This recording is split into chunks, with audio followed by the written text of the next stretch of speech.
নমস্কাৰ ডিজিটেল শিক্ষা YouTube family ফালৰ পৰা আপোনাক সকলোকে পুনৰবাৰ স্বাগতম জনাইছোঁ ADRE 2.0 ইতিমধ্যে নতুন এটা সিলেবাছ এড হৈছে যেটো হৈছে সোশ্যাল ষ্টাডিজ যেটোৰ কাৰণে আপোনালোকক এই ভিডিঅ'টোৱে বহুত পৰিমাণে হেল্পফুল কৰিব যেহেতু ADRE গ্ৰেড 3 হওক বা গ্ৰেড 4 হওক approximate 30 to 40% social studies question আহিব আৰু জিকে অলমোস্ট 20 to 30 questions আহিব সো অলমোস্ট 60% question এই ভিডিঅ'তে আমি ডিসকাস কৰিম অৰ্থাৎ এই সিৰিজটো ডিসকাস কৰিম যদি আপোনালোকে প্ৰিভিয়াস ভিডিঅ'খিনি চোৱা নাই তেন্তে চাব পাৰিব আৰু এই যেটো social studiesৰ 7 নম্বৰ পাৰ্টত প্ৰথম যেটো questionটো হৈছে দুলিয়াজান নুমলীগড় গ্যাস লাইন প্ৰকল্প কিহৰ যৌথ প্ৰচেষ্টাৰ প্ৰকল্প হেতু সুধিছে দুলিয়াজান নুমলীগড় যেটো গ্যাস লাইন প্ৰকল্পটো কিহৰ প্ৰচেষ্টাত হৈছে নুমলীগড় আৰু গুৱাহাটী শোধনাগাৰ অসম গেছ কোম্পানী আৰু গুৱাহাটী শোধনাগাৰ নুমলীগড় আৰু অসম গেছ কোম্পানী আৰু ওপৰৰ এটাও নহয় আৰু ইয়াত যদি চাবলৈ যাওঁ তেন্তে অপচন সিটো হৈছে ইয়াৰ কাৰেক্ট এনসাৰ নুমলীগড় আৰু অসম গেছ কোম্পানীৰ যৌথ প্ৰচেষ্টাৰ ফলত নেক্সট কুৱেশ্যনটো হ'ল ব্ৰহ্মপুত্ৰৰ উৎপত্তিস্থল কি হয় মানস সৰোবৰ হ্ৰদ কৈলাশ হিমবাহ নাম বৰুৱা সিংহ নে তামচুক খাম্বাৰ সো একচুয়ালি বহুতে তুমচুক খাম্বাৰ বুলি কোৱা হয় সো এই অপচন চাৰিটাৰ ভিতৰত যদি আমি চাবলৈ যাওঁ তেন্তে আমি এটো জানো যে ইয়াৰ অপচন ডি টো হৈছে ইয়াৰ কাৰেক্ট এনসাৰ তুমচুক খাম্বাৰ বুলি বহুতে কয় বা তামচুক বুলিও কোৱা হয় নেক্সট কুৱেশ্যনটো হ'ল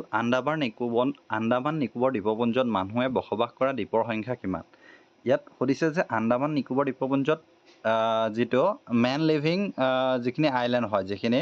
মানুহ বসবাস কৰা দ্বীপৰ সংখ্যা কিমান হেতু সুধিছে 325টা এটা 5টা নে 21টা ইয়াৰ যেটো কাৰেক্ট এনসাৰ হেতু হৈছে অপচন ডি 21টা এতিয়া আপোনালোকে কমেন্ট কৰিব যে আন্দামান নিকোবৰত মুঠ কিমানটা দ্বীপপুঞ্জ আছে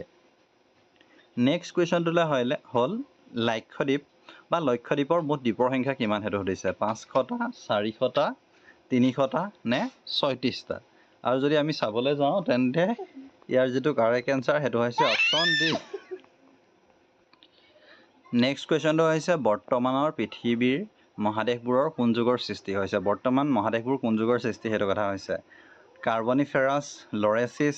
পাৰ্মিয়ান নে জুৰাছিক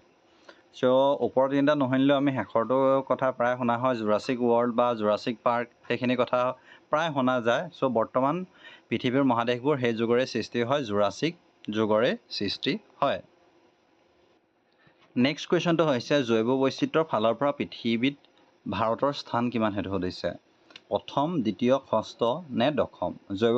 বৈচিত্ৰ্যৰ ফালৰ পৰা যদি চাবলৈ যাওঁ তেন্তে পৃথিৱীত ভাৰতৰ স্থান হৈছে ষষ্ঠ স্থানত আছে আমাৰ ভাৰতখন নেক্সট কুৱেশ্যনটো আহিলে পৃথিৱীৰ 25টা জৈৱ বৈচিত্ৰ্যৰ হটস্পটৰ ভিতৰত ভাৰতৰ জৈৱ বৈচিত্ৰ্য হটস্পটৰ সংখ্যা কিমান হেতু কথা সুধিছে পৃথিৱীৰ 25টা জৈৱ বৈচিত্ৰ্যৰ হটস্পট আছে হটস্পটৰ ভিতৰত ভাৰতত কেইটা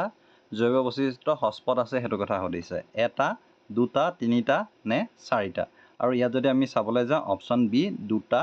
ইয়াৰ কাৰেক্ট এনসাৰ নেক্সট কুৱেশ্যনটো যদি চাবলৈ যাওঁ নেক্সট কুৱেশ্যনটো হৈছে ব্ৰাজিলত পৰিৱেশ সম্পৰ্কীয় আৰু জৈৱ বৈচিত্ৰ্য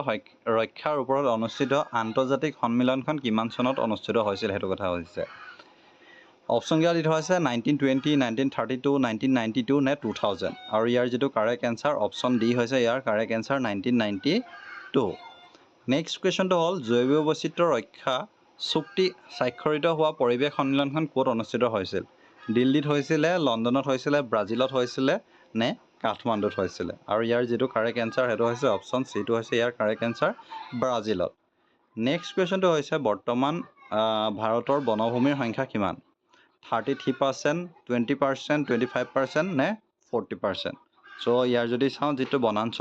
বনাঞ্চলে কিমান আগুৰি আছে হেতু আমি সকলোৱে জানো যে অপচন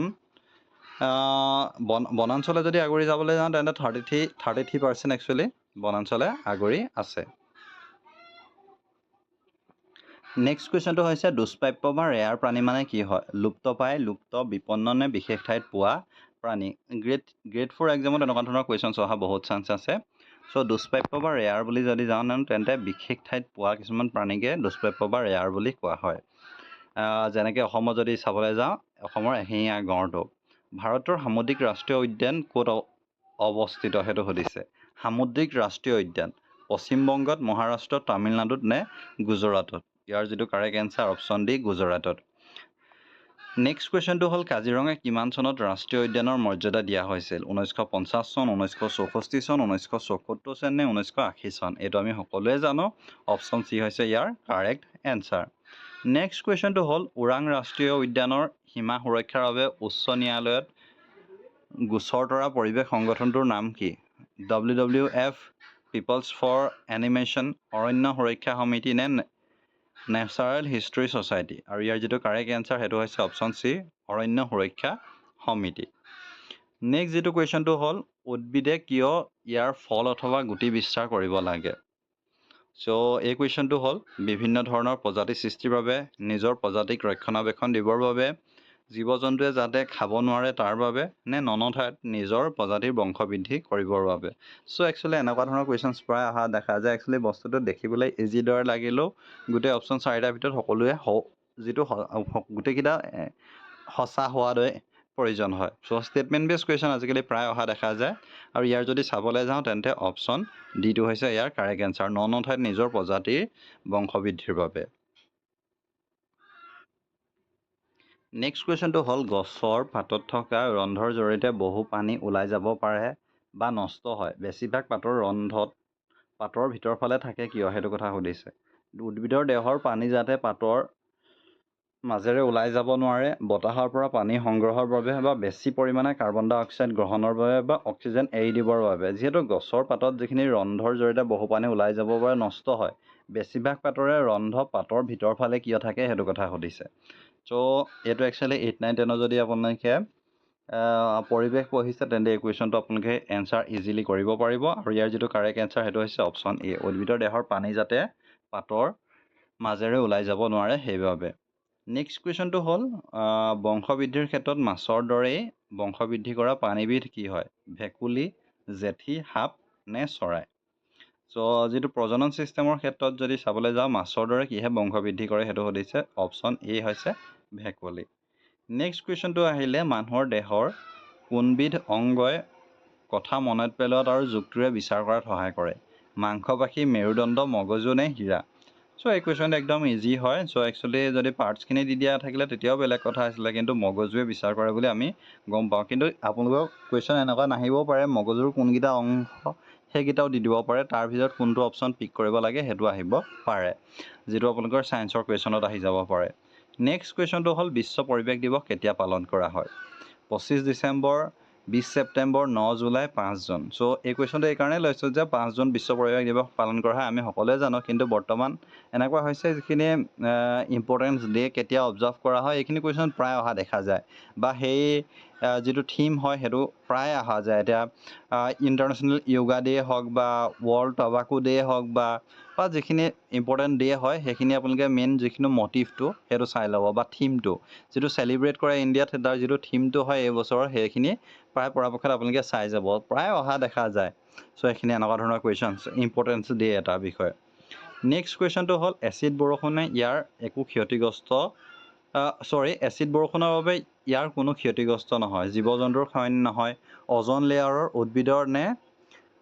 লিথোস্ফিয়াৰৰ? চ' এচিড ৰেইনৰ কথা আমি গম পাওঁ যে বৰ্তমান যিটো গতিত পৰিবহণ বা যিটো গতিত উদ্যোগ বাঢ়ি গৈছে বা যান বাহনৰ যিটো গতিত ব্যৱহাৰ হৈছে তাৰ পৰাই এচিড বৰষুণৰ সৃষ্টি হৈছে। আৰু এই এচিড বৰষুণৰ একচুৱেলি সৃষ্টিৰ কাৰণ বহুতখিনি আছে, কিন্তু ইয়াত মেইন কথাটো হৈছে এচিড বৰষুণৰ বাবে তলৰ কোনবিলাকৰ ক্ষতিগ্ৰস্ত নহয় সেইটো কথা সুধিছে। চ' 3টাৰে ক্ষতিগ্ৰস্ত হয়, এটা কিন্তু নহয়। চ' ইয়াত যদি আমি চাবলৈ যাওঁ অপশ্যন বি, জীৱ জন্তু। কিন্তু বাকীকেইটা আপোনালোকে যদি লিথোস্ফিয়াৰ, অজন লেয়াৰ, উদ্ভিদ সকলোৰে ক্ষতিগ্ৰস্ত হয়, জীৱ জন্তুৰ ক্ষেত্ৰতো ক্ষতিগ্ৰস্ত হয়, কিন্তু বাকী 3টাৰ পৰিৱৰ্তে জীৱ জন্তুৰ ক্ষেত্ৰত অলপ কম পৰিমাণে ক্ষতিগ্ৰস্ত হয়। বাকী উদ্ভিদৰ ক্ষেত্ৰত যেতিয়া এচিড বৰষুণ হয় তেতিয়াতো পৰিব, অজন লেয়াৰৰ কথা গম পায়, অজন লেয়াৰত প্ৰব্লেম কৰিবই, বাকী লিথোস্ফিয়াৰটো সেইদৰে প্ৰব্লেম কৰিব, কিন্তু জীৱ জন্তুৰ ক্ষেত্ৰত তেওঁলোকে অলপ হ'লেও বেলেগকেইটাৰ তুলনাত কম পৰিমাণে হয়। চ' আজি পাৰ্টটোত এইকেইটা কুৱেশ্যনেই আছিলে। চ' ভিডিঅ'টো যদি ভাল পাইছে তেন্তে লাইক কৰিব, শ্বেয়াৰ কৰিব, কিবা যদি ভুল দেখে তেন্তে আপোনালোকে কমেণ্ট কৰিব নাপাহৰিব। ধন্যবাদ।